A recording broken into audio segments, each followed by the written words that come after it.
मैं जब यहां आया था, मैं देख रहा था चित्तौड़गढ़ के दुर्ग में जाकर के, जौहर भूमि को नमन करके, मां कालिका के मंदिर में दर्शन करके मैं विभूत भी था। भाषा अवरुद्ध थी, भावनाओं से भरी हुई थी और इस बात को लेकर के भरी हुई थी। मुझे उस समय याद आ रही थी उत्तर प्रदेश के एक हिंदी साहित्य के महान साहित्यिक कीर्ति रखने वाले हल्दी घाटी के रचयिता श्याम नारायण पांडे की मुझे पंक्तियां याद आ रही थी। मैं देख रहा था उनकी पंक्तियां हल्दी घाटी में, मुझे बहुत उसके साथ कर रही थी। मैं चित्तौड़गढ़ को जब देख रहा था, इस वीर भूमि को जब मैं देखता हूं और मुझे याद आती है उनकी पंक्तियां कि एक लिंग का आसन है, इस पर न किसी का शासन है। याद करिए ना, आज खिलजी वंश को कोई जानने वाला नहीं है। बाबर और औरंगजेब का, अकबर की खानदान का कहीं अता पता नहीं है। याद करिए, खिलजी के नाम पर भारत के अंदर कोई नमूना दिखाई देता है क्या?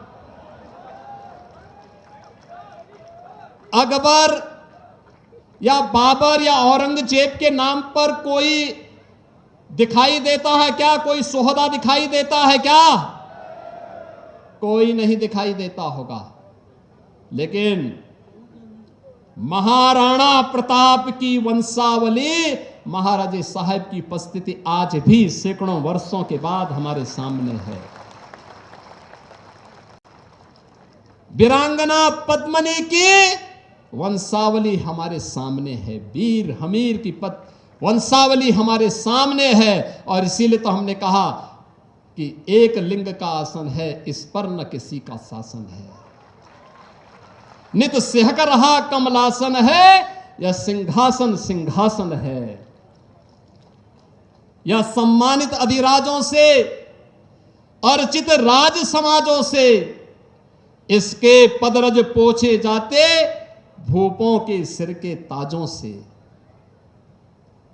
इसकी रक्षा के लिए हुई कुर्बानी पर कुर्बानी है, और राणा तो इसकी रक्षा कर या सिंहासन अभिमानी है।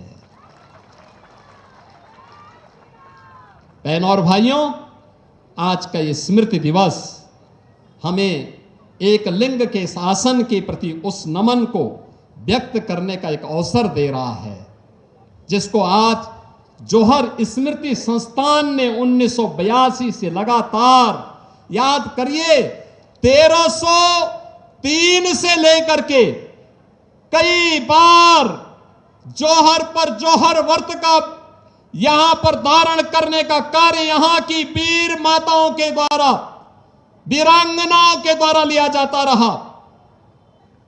लेकिन